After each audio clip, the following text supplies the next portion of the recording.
Voltamos ao vivo nesta sexta-feira. Como é que está a tua sexta-feira? Começou bem? Já programou todo o seu final de semana? Aproveite bem o final de semana, hein, gente? Aliás, a previsão do tempo para, pelo menos para hoje, sexta-feira e sábado, é de tempo firme com predomínio de sol. No domingo, volta uma nebulosidade na região, mas aproveite bem aí, tenta aproveitar o seu final de semana, tá certo? Agora 10h51, hoje ao vivo aqui nos estúdios da TVC Panorama, doutora Débora Nunes Camarós falando sobre direito condominial. Aliás, tem perguntas. Bom dia, doutora. No meu condomínio impedimos um condômino de participar da Assembleia por ser inadimplente, doutor, e ele disse que ia processar o condomínio e todo mundo que estava presente nas reuniões. E ele pode fazer isso, doutora? Olha, poder ele pode, né? Porque a gente entende que a punição para o inadimplente é não participar e não votar na Assembleia, mas ele não pode ser exposto. Então, existe uma forma correta de você fazer isso sem fazer uma exposição dele quando ele chegar lá na Assembleia, né?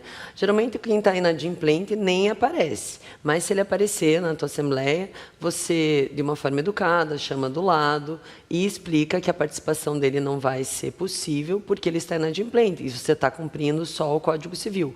Agora, por óbvio, se você ficar falando em tom alto isso para que outras pessoas ouçam, ele pode sim se sentir com dano, né, pela imagem dele e diante dos outros vizinhos e fazer um processo contra as pessoas que colocaram em exposição a sua imagem. Ele pode se sentir constrangido, né, doutora? De repente, se o síndico fica sempre a cargo do síndico, doutora, fazer essa comunicação, se caso ele aparecer por lá? Geralmente, quando o condomínio tem uma administradora, a administradora fica com uma lista, né, dos condôminos e ela já sabe quem é adimplente e inadimplente. Por ser um serviço profissionalizado, ele já tem uma fórmula para passar isso. Mas quando é feito em condomínios menores, geralmente é o síndico. Aí fica um pouco difícil, né? Porque o síndico acaba se expondo também, cria uma indisposição com o morador. Quando o síndico chama do lado algum morador na Assembleia, os outros moradores já ficam olhando. Então, o ideal é ter sempre uma equipe para te auxiliar e não colocar o síndico nessa posição. Ou seja, quem vai comunicar, né, que ele não pode participar, tem que ter todo um jeito, né, doutora, jeitinho ali para não infringir muito ali, não entrar na questão ali de deixar ele constrangido, porque daí sim, né, o negócio vai piorar aí bastante, né? Vamos aqui, tem mais perguntas. Bom dia, doutora. O inquilino, doutora, pode ser síndico também, se ele tiver uma procuração? O inquilino ele pode ser síndico com ou sem procuração. Veja, lá no Código Civil, ele fala assim, síndico pode ser qualquer pessoa, morador ou não. Claro que o inquilino não vai participar da Assembleia desde o início, mas a hora que chamarem as pessoas que são candidatas a síndico, aí ele vai entrar na Assembleia e vai expor, né, os seus motivos para ser síndico, assim como os síndicos profissionais ou outros moradores. Para fazer isso, ele nem precisa de procuração, ele só precisa aguardar o momento e entrar na Assembleia somente na hora desse voto.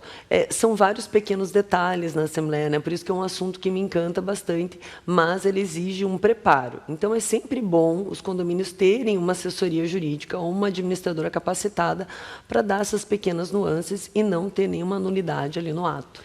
Vamos seguir em frente. Tem perguntas hoje bastante para a doutora. Bom dia, doutora. A Assembleia aberta por uma semana, doutora, para aprovar no regimento interno, tem validade, doutora? Olha, uma Assembleia aberta, ela nem existe no nosso Código Civil, tá? Ela foi inventada para tentar alcançar quórums específicos que fala a lei de uma forma mais fácil. Mas, graças aos nossos legisladores, agora a gente tem uma fórmula mágica para resolver isso, que é a Assembleia Permanente. É uma Assembleia que ela começa, então vamos lá, vamos votar o que você precisa, daí não alcançou o número de votos necessários, naquela mesma sessão, as pessoas presentes vão votar sobre transformar aquela Assembleia numa sessão permanente e já sai com uma data de uma nova Assembleia. Aí vai sair edital e tudo normal. Nessa próxima Assembleia, só comparece para votar quem não estava na primeira, ou quem quiser mudar o seu voto. E daí, assim, vai continuar, num prazo de 90 dias, quantas sessões forem necessárias para alcançar esse número de votos necessários. Mas tem que ser Assembleia Permanente, não Assembleia aberta, com lista na portaria, isso é inválido, tá? Muito bem, 10h56, vamos seguindo em frente. Bom dia, doutora. O caso, doutora, a convocação não tenha sido feita a todos os condôminos, a Assembleia poderá ser realizada um outro dia, doutora, por exemplo? Adilson, por lei, a convocação tem que ir para todos os condôminos, né? Seja de forma escrita, eletrônica, mas todo mundo tem que ficar sabendo. Se essa Assembleia começar e alguém se sentir prejudicado que não foi convocado, ele pode impugnar essa Assembleia. Geralmente a Assembleia vai acontecer, então a Assembleia sem todo mundo convocado, a pessoa que não foi convocada não vai estar lá para falar e o condomínio vai ficar sabendo depois. Então hoje a gente usa sistemas, a gente tem sistemas eletrônicos que a gente consegue confrontar a informação. Se a pessoa disser que ela não foi convocada, está lá o sisteminha dizendo, não, você recebeu o e-mail, é o mesmo canal de comunicação do boleto e a gente consegue reverter essa situação. Mas por lei, todos têm que ser convocados, mesmo que não compareçam à Assembleia. Perfeito, doutora. Tem uma pergunta aqui ainda sobre os condôminos inadimplentes. Doutora, o condômino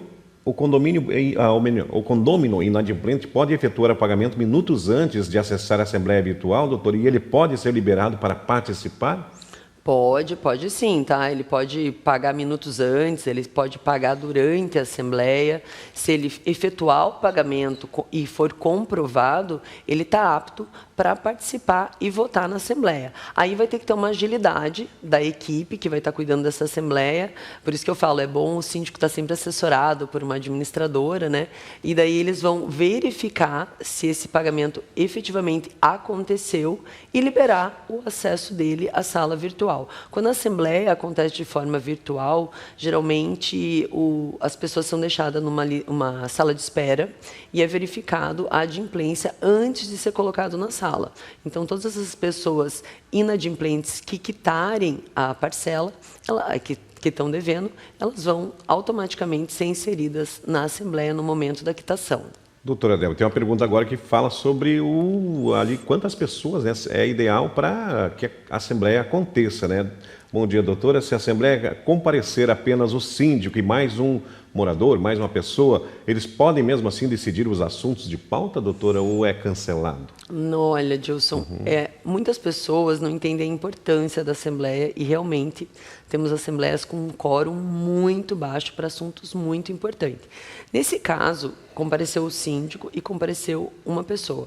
Vai continuar a Assembleia normal. Se os assuntos que tiverem no edital, que forem pauta, eles não necessariamente precisarem de um quórum específico, 2/3, um quórum qualificado, essa pessoa vai ser responsável por tomar a decisão por todos os moradores. Imagina se ela está tomando uma decisão de valor, de uma obra muito alta, ela vai tomar sozinha essa decisão. E quem foi convocado e não participou, só vai ficar com o quê? Com a conta.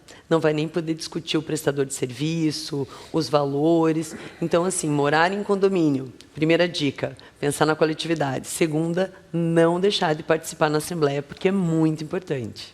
Perfeito. Doutora, rapidinho mais uma pergunta e nós vamos para o nosso intervalo comercial e voltamos no último bloco. Bom dia, doutora Débora. Gostaria de saber se eu posso gravar a Assembleia, filmar e posso publicar também. Para fazer isso, você vai ter que fazer o seguinte. Você pode filmar, mas antes de você começar a filmar, você vai ter que pedir a palavra e perguntar para os presentes na Assembleia se eles permitem você fazer essa filmagem. Se eles permitirem, também é importante você dizer a finalidade dessa filmagem e onde você vai guardar, por quanto tempo você vai usar. Todas essas informações são extremamente importantes para você não infringir a Lei Geral de Proteção de Dados e no futuro poder responder um processo, ter que pagar uma multa pelo uso indevido dessas imagens. Então tem que tomar cuidado, hein? Tem que pedir também ali na Assembleia, como a doutora falou, pede autorização, daí fica tudo certo, né? Agora, pontualmente 11 horas, vamos rapidinho ao nosso intervalo comercial, voltamos no último bloco com o Mais Direito Condominial. Hoje, doutora Débora Nunes Kamarowski, fechando a semana com a gente. Já voltamos.